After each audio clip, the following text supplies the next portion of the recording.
All right. Well, thank you all so much for joining us. For those of you on the East Coast and Central Time this afternoon, for those of you on the West Coast, good morning. Thank you for waking up early on California time. Dr. Winslow, would you like to start us off? Absolutely. Thanks so much, Chris and Allison. Hello, everyone, and welcome. Thank you all so much for joining us today. My name is Dr. Dean Winslow. I'm a retired colonel in the United States Air Force and proud to say that I qualified many times as an expert of both the M4, M16 rifle and the M9 pistol when I was serving in the Air Force. I'm a professor of medicine and pediatrics at Stanford University. I'm also one of the co-founders of Scrubs Addressing the Firearm Epidemic, which goes by its acronym SAFE.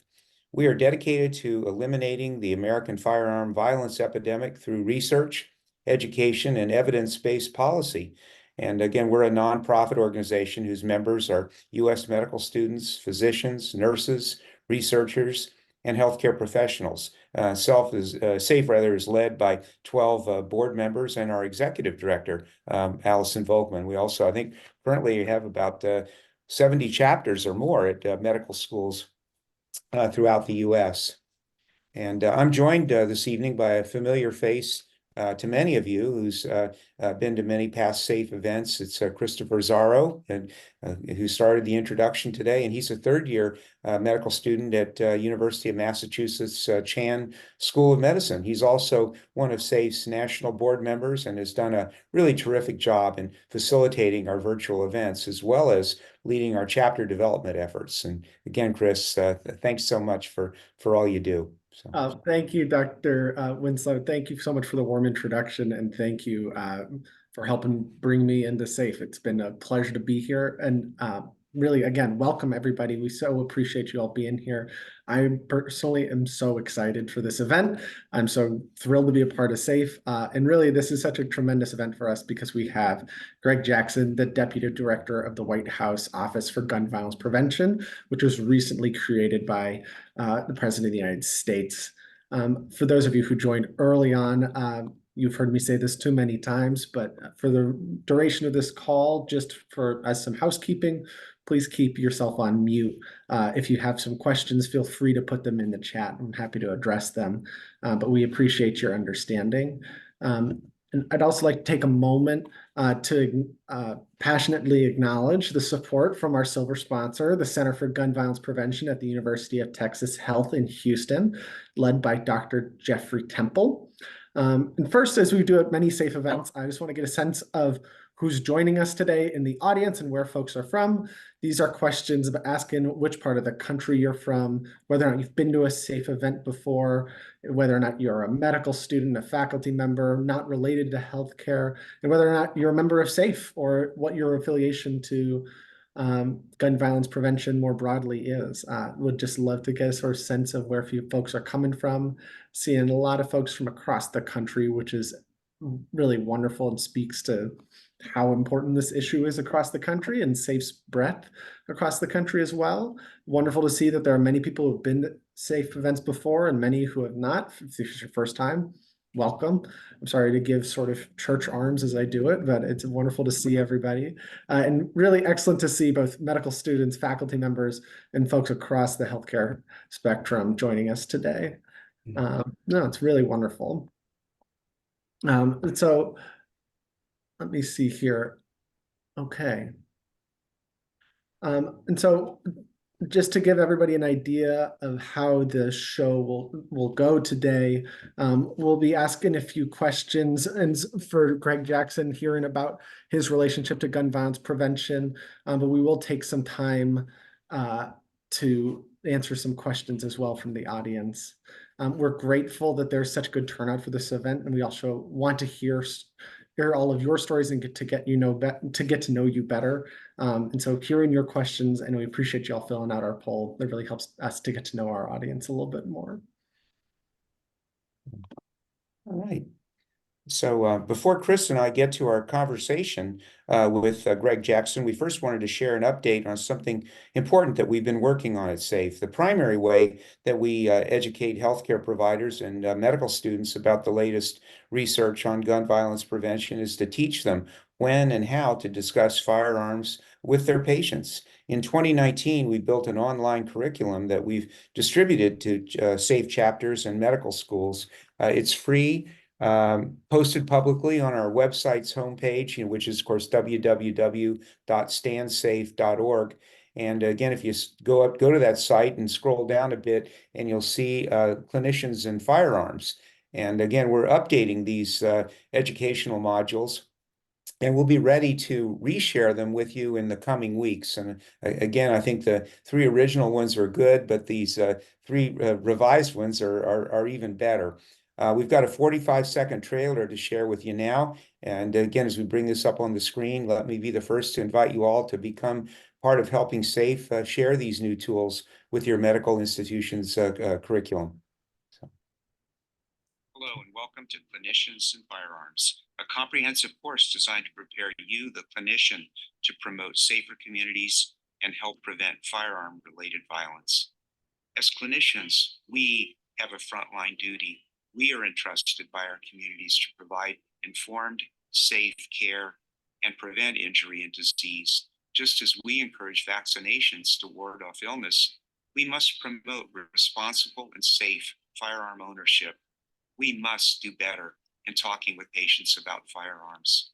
Our goal with this course is to help you gain the necessary knowledge and confidence, regardless of political ideology or opinions on firearms. Thank you. As you can see, Dr. Winslow is not only a terrific clinician, but he's also terrific on camera. We hope that these revised modules will be the new gold standard, really, for gun violence prevention education for healthcare clinicians.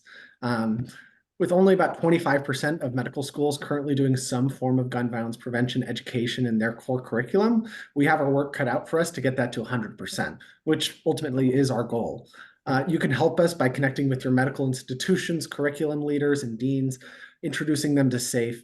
At the end of our hour today, we'll have a few calls to action for folks, and these will mostly revolve around these new and improved educational tools.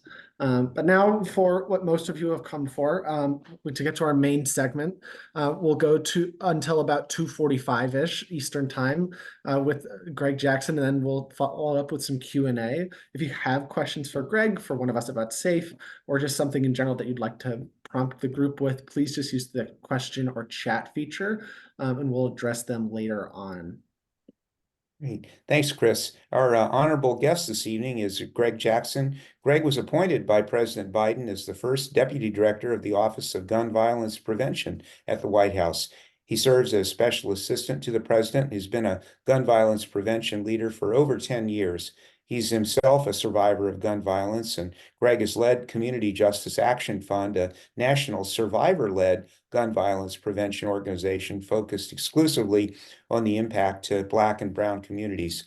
Greg has testified before Congress and has regularly appeared on an array of media outlets, including Time, CNN, The Problem with Jon Stewart, the Washington Post, MSNBC, and The Price of Freedom, which was an HBO documentary. And Greg holds a BA from the University of Virginia. And again, Greg, welcome and thanks again for joining us. And I'd like to start, Chris, in my conversation with you by asking, first of all, how did you get involved in the work of gun violence prevention? Well, thanks again for having me, and thank you to the entire SAFE community. I'm always a big fan. I actually have a scrub that y'all sent me up there a couple years back in my house. I'm traveling. I would have brought it out today, but I'm traveling today. But thank you so much for having me and for your relentless work to address this crisis. It is so important. And I'll just never forget, one of the kindest person to me when I was shot in 2013 was my nurse. And she was the one voice that was there for me, even when my doctors weren't there, my family hadn't been there yet. And so I know everyone's not nurses here, but I just appreciate folks who put their own time and contribution to help others first through this profession. So thank you. So I got involved with this work literally through that situation. Unfortunately, I was walking home in April of 2013 and was caught in the middle of a crossfire. I was shot, and the bullet that hit me hit 2 arteries and nearly cost me my life. And I'll never forget, 2 things. One, arriving at the hospital and being met with law enforcement before I could meet my surgeon, and having to go through interrogation before I could go into surgery, which was really frustrating. But then 2, I'll never forget turning on the TV after my second surgery and seeing leaders in Washington make excuses of why they couldn't take action on this issue, because I was shot just 3 days after the failed Senate vote on universal background checks. And so it was covering and dominating every headline. And while I'm literally in the hospital fighting for my life, I just looked up and saw leaders that weren't willing to fight for us. And so that's where that fire in me started to burn to really focus on this issue. I started locally, just mentoring local youth, and in one of the neighborhoods that was suffering the most from gun violence. I later joined city government here in DC, and served as the director of community relations and helped build out a lot of the responsive work to address gun violence in different communities. But then sadly, a family friend of mine was shot and killed in Greensboro, North Carolina. And I saw a huge difference between what was happening in our smaller towns and our smaller cities and what was happening in places like New York and LA and Washington, D.C., where the resources were there. And so that's when I decided to shift my energy from local advocacy to really federal, and figuring out how can we get something through Congress and get more from the leadership in the White House. And so that's how I got started. And then I started pouring in and pushing for policy. And we got one bill done, which might not sound like a lot, but it was the first bill in 29 years. So it was a huge deal. And then we got about 38 executive actions done through the Biden-Harris administration. And then the team turned around and said, all right, you asked us to move all these policies, and now we need you to go implement it. So that's ultimately how I landed in the White House. I never would have imagined being here from that hospital room 11 years ago, but it's been my life's honor. Thank you so much for sharing that. That's really an incredible story. And like, I'm so sorry that this is how you were introduced to this line of work. And I'm so sorry for the losses that you expressed that you've had to go through. But it means so much to us. And I think it's so impactful to hear about how that brought you in. If you don't mind me asking about your experience, it sounds like you're upon first arrival through those double doors. It was a pretty negative experience at the hospital, being met with law enforcement. Sounds like you had a wonderful nurse advocating for you, but you had to have somebody advocating for you. I was just wondering if you could talk, many folks on this call are affiliated with healthcare. What's something that you feel like would be important for us to know about that experience? Yeah, I mean, I think,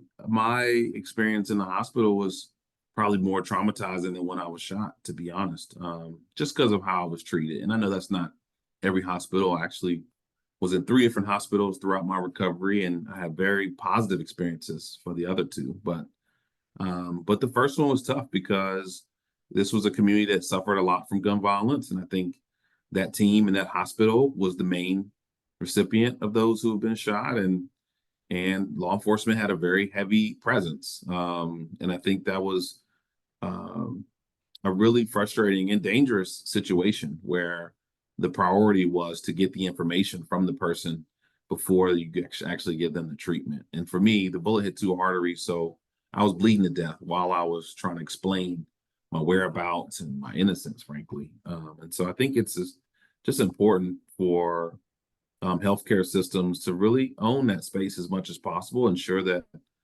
care for those who have been impacted is a priority, knowing that, yes, we must solve crimes. Yes, we want to get to the bottom of things, but we should save lives first before we pass judgment. So that would be huge. I think the other thing is, I know this is not everybody may not have this luxury, but the environment that you're in is really important. I know when I was shot, I was placed in the burn unit. And as painful as it was and traumatic as it was also hard to lay next to people who had these very excruciating, visibly painful and audibly. I'll never forget, like at night, just hearing people wail, and that was the environment I was in. And so I don't know if everybody has that luxury, but just thinking about, how people are placed and how different trauma can arise through that recovery experience is huge. Um, and I think those are probably the two big takeaways. I will say I had some really amazing nurses. My trauma surgeon, he saved my life, so I have no complaints for him at all. But I will say it was tough. And from meeting a lot of other survivors, there's definitely a spectrum of what type of support folks get in that experience. And so hopefully we can all work together to make sure more people are supported in their recovery. That's great. Well, Greg, how can healthcare providers advance community justice and work together, with high-risk communities to prevent gun violence? Yeah, so the Biden-Harris administration, we strongly believe that the healthcare world really should be, really in so many ways has the answers and should be leading as much as possible. This is the first president to identify this and acknowledge it as a public health crisis. And while, yes, gun violence is a crime and we must hold folks accountable, the strategies to prevent it, so many of them are health-based. And so I think with everyone here, we would love to embrace you all as partners. You're already advocates in so many ways, but in the real preventative approaches to address the risk factors of gun violence, to strengthen protective factors. One other area that we are exploring a lot is the access to healthcare, the access to trauma care, the access to emergency services after being wounded or harmed. But then beyond that, really pushing on our patients and everyone you interact with to think about the serious risks of having a firearm. We're finding that 80% of youth suicide, the guns are coming from the home, from parents. And we know that was not the intention of the parents to purchase a firearm for that to take their child's life. It's probably the exact opposite, right? To protect their family. But the risks are real, and we need more adults and more parents to be investing and committing to safe storage of firearms, not just hiding them, but securely storing them. And that's something that the healthcare community can help reinforce the same way that we're asking, schools and superintendents to reinforce it, recognizing that school shootings, the number one source of guns, are from the home. I think when we think about the folks that are rolled into your health centers, just really reinforcing the importance of storage. I think another huge thing that you all can uniquely push for is victim services and the treatment of folks after they've been harmed.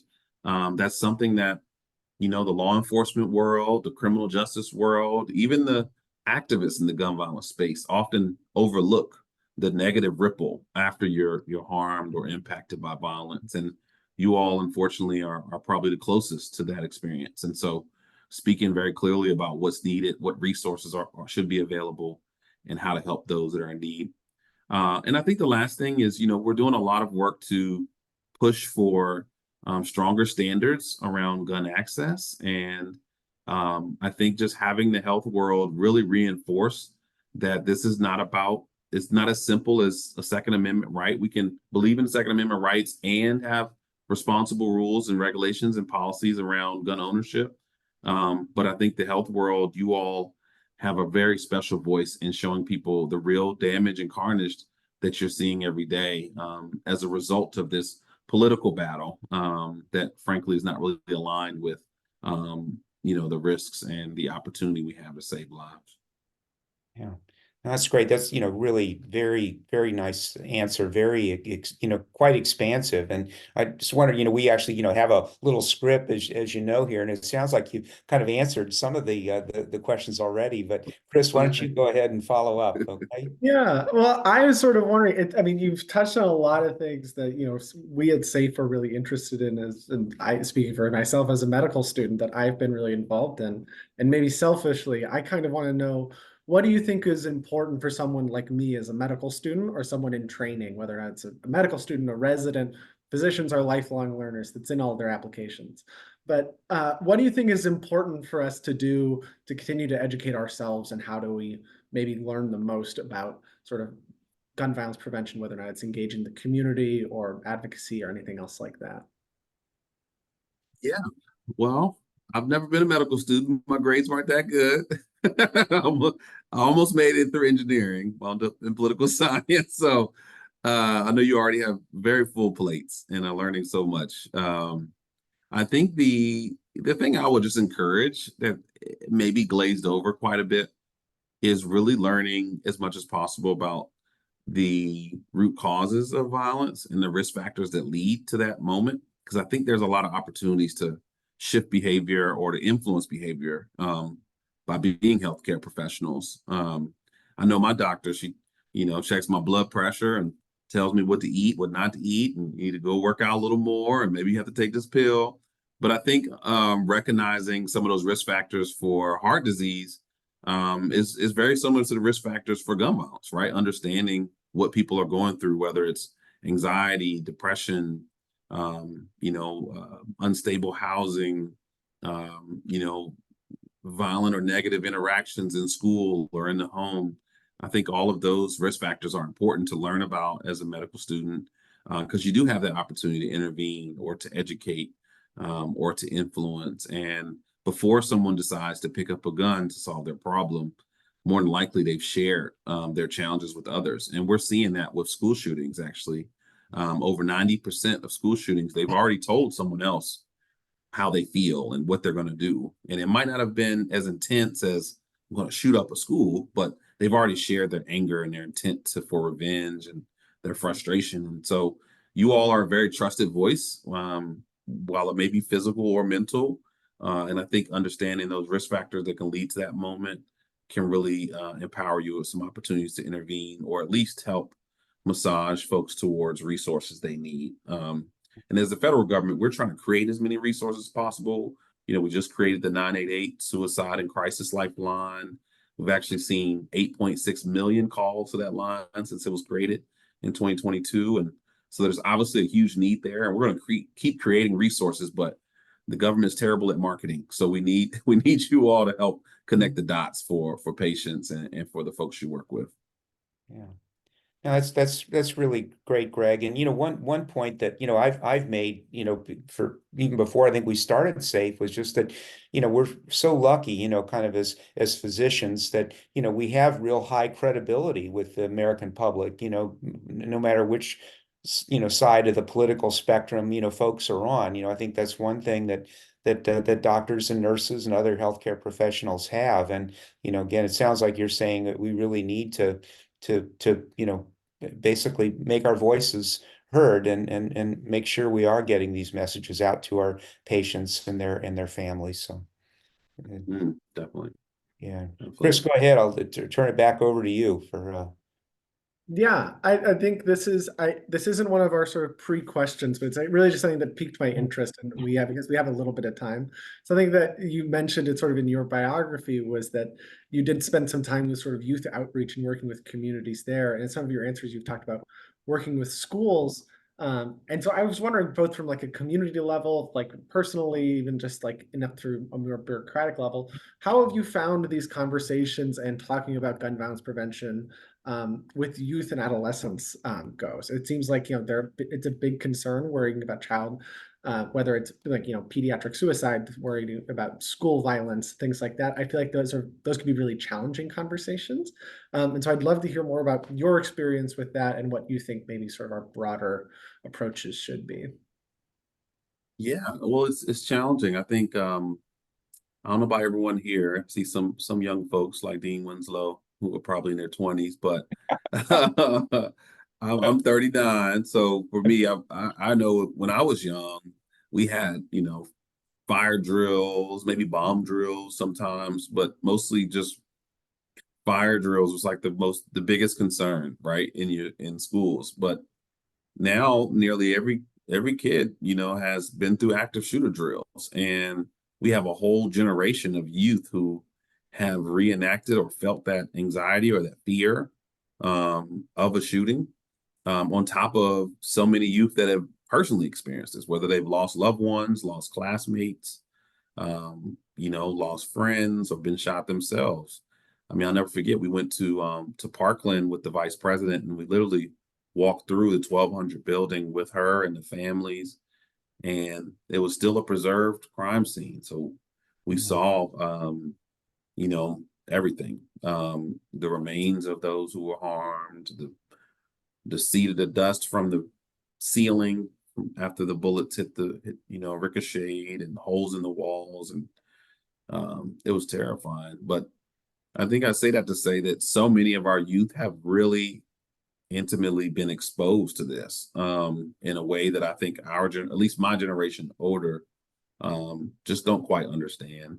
So it is kind of this gray cloud, over their youth experience. And I think the first thing I've learned was just to acknowledge that for what it is, and recognize that it's not as simple as, hey, you shouldn't shoot somebody, or hey, we don't stay away from the guns. No, it's like you have to see where people are coming from. They're coming from a place of fear. Many of them have been traumatically exposed or lost loved ones.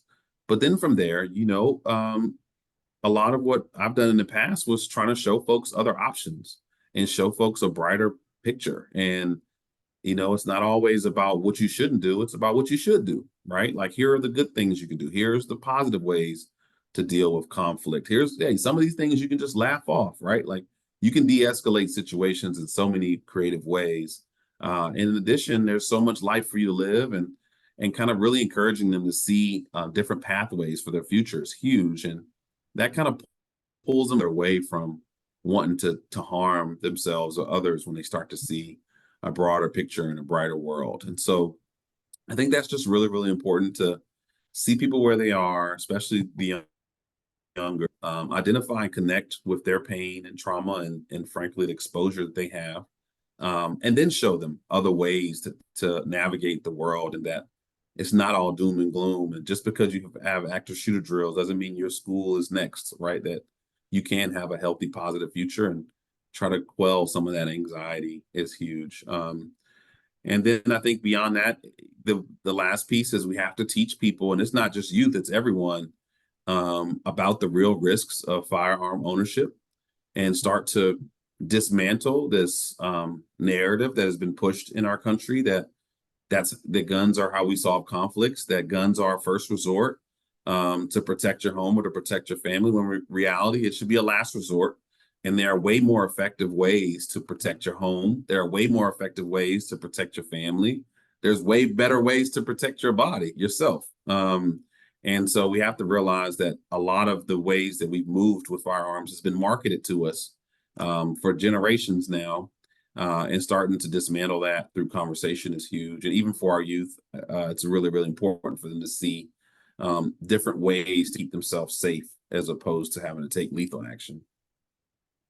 I think that's a really wonderful answer. I think it could be it's getting a while now, but having been a teenager somewhat recently, it could be very isolating, and having somebody just, even if they didn't live through the exact experience, be very validating to whatever's going on. Like that can mean the whole world to a young person.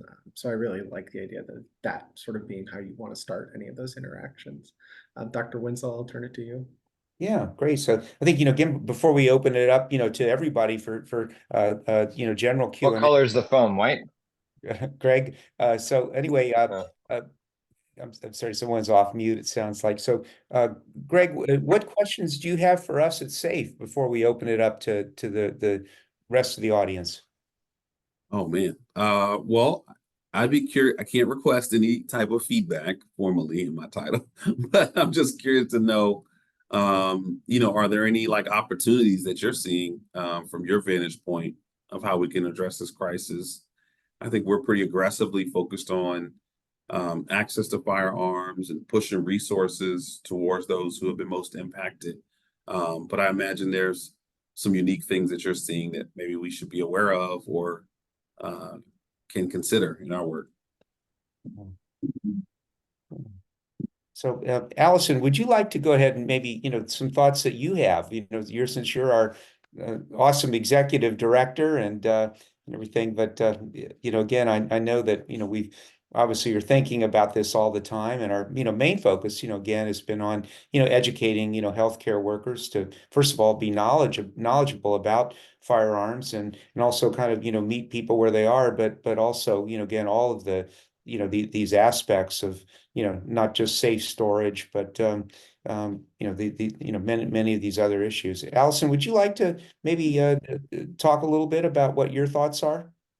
Yeah, thanks. Hi, everybody. I'm Allison Volkman. I'm the executive director at SAFE. I'll chime in a little bit, and then I'd love to punt it to a couple of the other questions that are coming in through the chat for Greg and others on the call.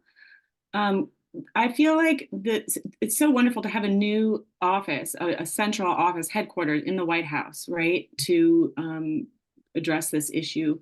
Because in the absence of that, what's happened is some states have some solutions, some don't have any solutions, and each state has a unique situation. And our medical students grow up in one state, and then they usually attend medical school in a different state, and then they may practice in a third state, and then they may transfer to another state at some point in their career. And trying to keep track of the patchwork of gun violence prevention policies and laws and things they're allowed to do and shouldn't do and how to ask and what not to say is overwhelming. And having data and access to that, and this touches on something that someone brought up in the chat, is that one of the issues is in firearm research is the access to data. And to have sort of like a uniform reporting system for firearm violence and who's owning what and how are all these organizations who are working on gun violence prevention to function better and not duplicate efforts and whatnot. That's the administrator in me talking. But I don't know if I have an exact question on that. Is more of spitballing and bringing up the topic of how the Office of at the White House of Gun Violence Prevention can help tie some of these issues together. Yeah, no, that's a great point. And, I will say on the point of data, when we got here, we knew firsthand like how little data was available and how slow it was and how that impacts federal policymaking, right? Or federal resources. If we're deploying staff or sending grants or dollars based on data that is 2 years old, we're already way behind the 8 ball. And so that is a huge priority for us. I am proud to share that we will have a huge enhancement announcement here in early June. But just to give you a little preview, we'll be able to compress the window of data from the federal government from 2 years to 6 months. So you'll start to see much more reactive data. And the other thing that you'll probably notice from CDC and FBI reports is that it's hyper-focused on fatalities, but not necessarily non-fatal injuries. And so that's a new big thing that we'll start to be able to report on as early as this summer. So there's a lot more coming, but those are 2 things I could probably say without getting in trouble that will be announced soon. And hopefully that will give people a clearer view of what is happening across the country and also empower the federal government and states with really at least a clear analysis of the problem so they can start to push towards solutions. So hopefully that's helpful. And I guess one other thing I would just throw out there for the group too, we're also looking at how can we be better at supporting first responders that are going through these tragedies, that are absorbing their own level of trauma. And so we have some announcements for teachers and communities the most impacted by violence, law students. And so we're trying to explore what that looks like for healthcare providers too. And so if you have any ideas on that from SAFE, we'd love to hear it. But we want to think about how do we make sure that your well-being is being prioritized and the federal government is supporting that the best way we can. That is all fantastic and really wonderful to hear about both the recency of the data and thinking more about morbidity as well with all of that, all those figures. It's really excellent. I see we have some excellent questions in the chat, and I do want to start off the Q&A, if that's okay, with a question that was pre-submitted. This is from a medical student at the University of Pennsylvania whose name is Sarah Bell. She's worked with SAFE for a long time, and she's really an excellent medical student, member of SAFE and member of her community. And she couldn't join us, but she had a lovely question, which is that she asked, I know it'll be important for us as medical students to learn about gun violence prevention and counseling patients while in medical school, but could you share a bit more about why it's so critical for healthcare professionals to also interact with community members and individuals most impacted by this epidemic? Yeah, well, I think it's There's a lot of different reasons, but one, I think, as Dean Winslow said earlier, you are frankly probably the most credible voices in most communities. And so coming with that non-biased, trusted voice is very powerful in community spaces, especially when we're talking about the urgency to address gun violence and the importance of policies or resources. So I think that's huge. I think the second thing is part of that ongoing effort to learn about why violence is happening. You'll need to learn from the community because it evolves. You know, I think in the 90s and 2000s, when we think about interpersonal violence, it was driven primarily by drugs and gangs, but that's not the reality of what we're seeing now. Now it's more interpersonal conflict that may be a petty dispute or ongoing argument, but not really as organized as what we saw with kind of gang activity. And we're also seeing huge surges in youth suicide. We're seeing domestic violence take very different forms. I talked with the mayor of Baltimore, and he said that the largest driver of their violence is not necessarily interpersonal violence directly and not necessarily domestic violence. It's violence between people who are sharing or connected through domestic partners. And so it's kind of like a hybrid between interpersonal conflict and domestic violence, because it's like ex-boyfriends, you know, fighting future boyfriend, you know, and so you have to kind of meet people to kind of learn how it's all evolving and why violence is getting younger in certain communities and older in others. So I think being in touch is really, really important and definitely will inform your work, but also help those communities better understand solutions. And then lastly, I just think that, you know, there are so many great ideas and solutions when you talk to the people who are closest to the pain on either side of the gun, frankly. And the more you learn about the problem, the more you'll hear about ideas and solutions. And our White House, we've actually learned so much from bringing in youth that have been impacted and young adults who've been impacted and survivors. Like, they're fueling so much of our policy because they've been so close to it and they know how situations have played out and what loopholes existed that allowed the gun to get there. And so I think it's also important for healthcare providers to be in community to also find new ideas and new ways to improve things on this issue. Excellent. Thank you so much for sharing. That's really wonderful. One question we had from the chat that I wanted to start with was, what policy or policies do you see as most hopeful as getting some momentum on a national level to get passed? Well, we've moved a lot already, I will say, and I think it's hard for people to see it because, again, the government's not good at marketing. but I think that the area we're seeing the most momentum right now is really accountability on the gun industry. You know, we just closed the gun show loophole and the online sales loophole. We just made trafficking a federal offense. We've actually shut down 152 gun stores because of violations across the country, which is a lot because prior to this administration, the previous two administrations had only shut down 7. So we went from 7 in 8 years to 152 in 3.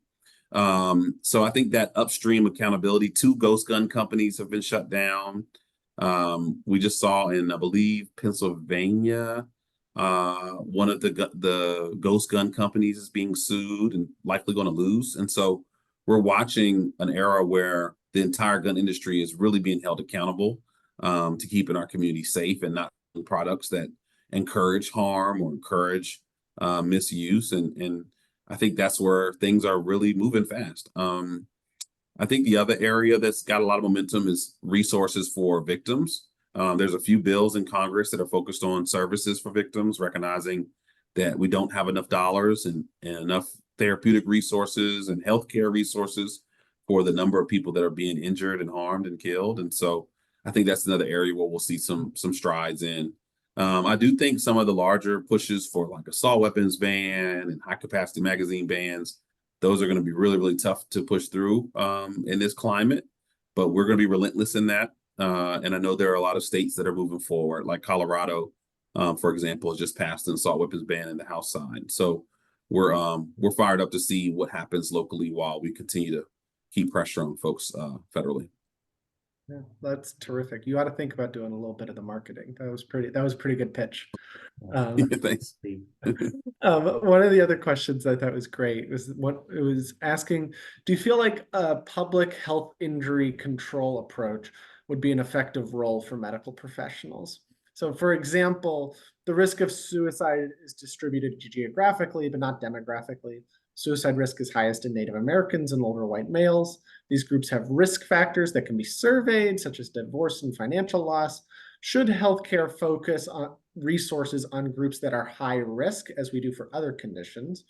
If so, are there policy solutions that could support healthcare providers like this? And this is thinking about things like whether or not you'd support things like mandatory screening for high-risk groups. Well, it's a lot in that question, but I think yes, ultimately, yes, that would be huge if the healthcare world will lean in heavier into risk factors and also looking at it by demographic. I don't know enough about screenings to endorse that specifically, but I do think the more we can dig in on risk factors and think about solutions, the better. I will say that that's a huge priority for the federal government. We are pushing agencies across 12 different agencies for them to provide more resources to address some of these risk factors as well as the root causes of violence. But at the federal level, we can provide resources and make them available. We can't quite connect them to individuals the way that you all could. So I highly encourage it, recognizing that there should be more resources available, at least funding wise, to help strengthen programs that ultimately you can connect folks to. Well, excellent. Someone asked a question that's still a little bit more just about your experience. Would you mind telling us a little bit about what it was like to get a call from the White House to offer you a job? Oh, terrifying. Terrifying. I almost said no, y'all. Almost said no. I was like, what? No, I'm not ready for this. I don't even have enough suits that fit, So it was that was a wild day. And I went to my little cabinet of friends and family, and they were all terrified for me, but all very supportive. But look, I think for me, it was hard because I know there's so many people in this movement that are fighting and working to change things. And I never once forget how important this role is. And so I had quite a bit of imposter syndrome, to be honest with you. So, but I guess what hit me at the end was, unfortunately, the day before I decided to say yes, one of my neighbors was shot, and I walked past the ambulance and saw him being loaded in the ambulance, and I just thought to myself, who am I to say no when my own neighbors are still struggling with this issue? And so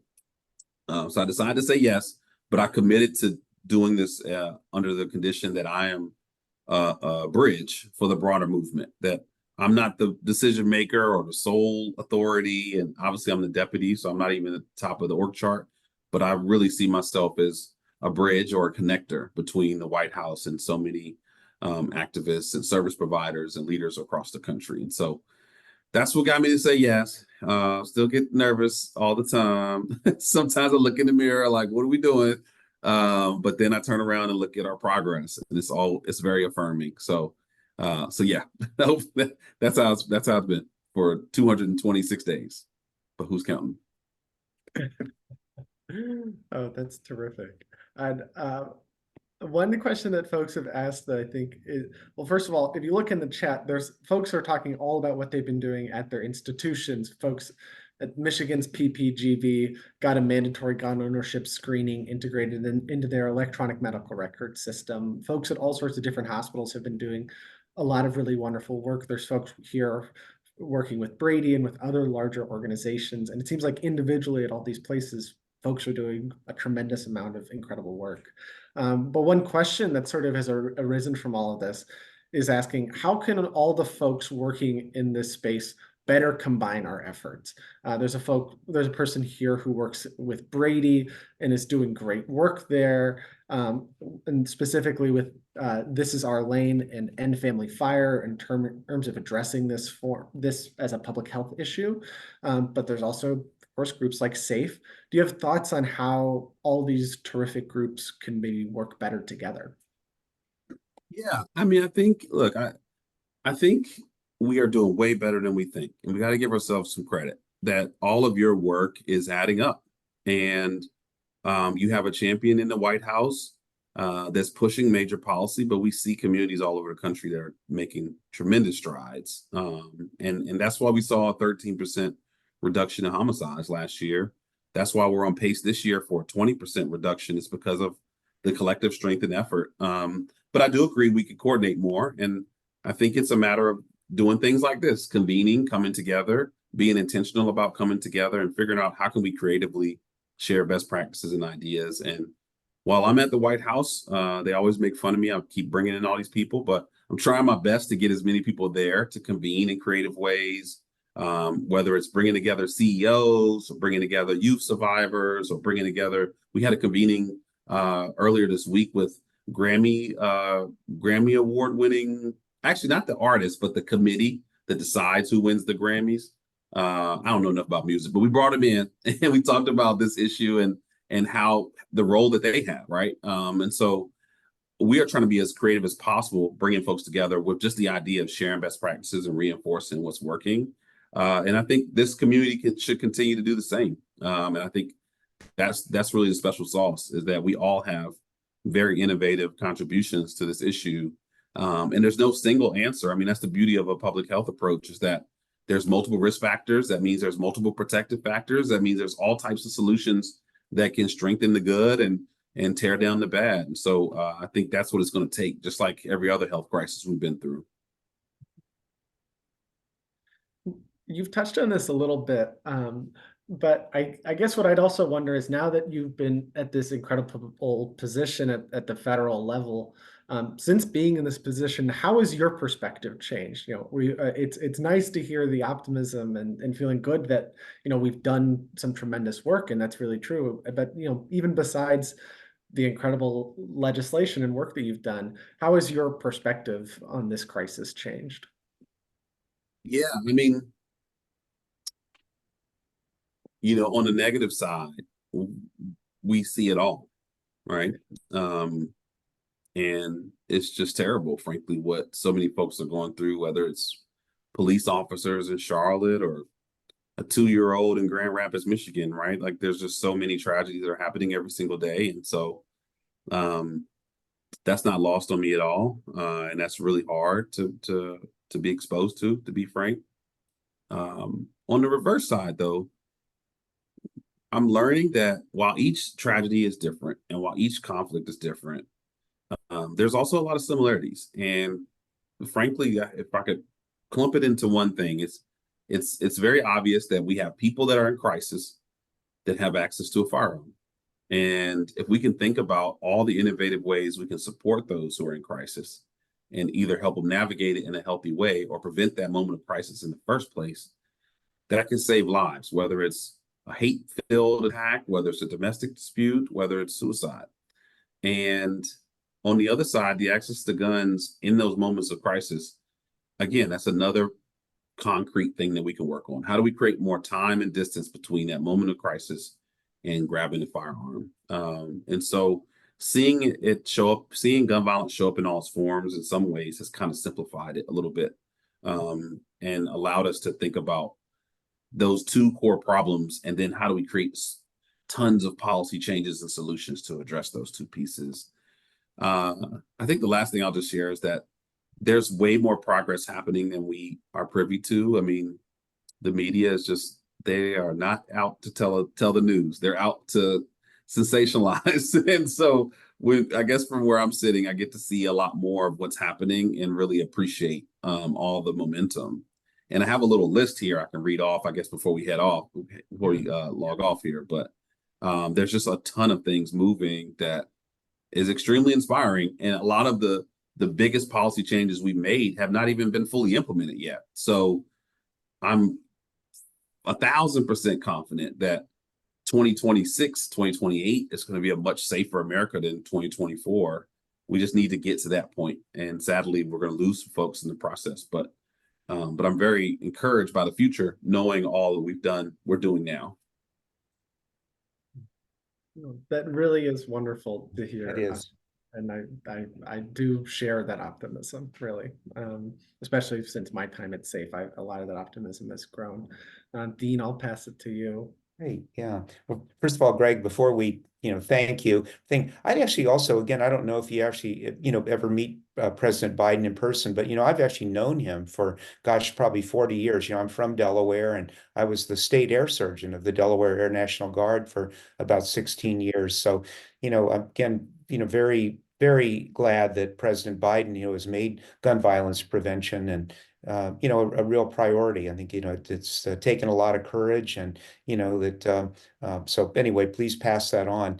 But anyway, Greg, the main thing is I just want to thank you for accepting our invitation, to be part of this event. And, thank you for also at the Center for Gun Violence Prevention at University of Texas in Houston for sponsoring this event.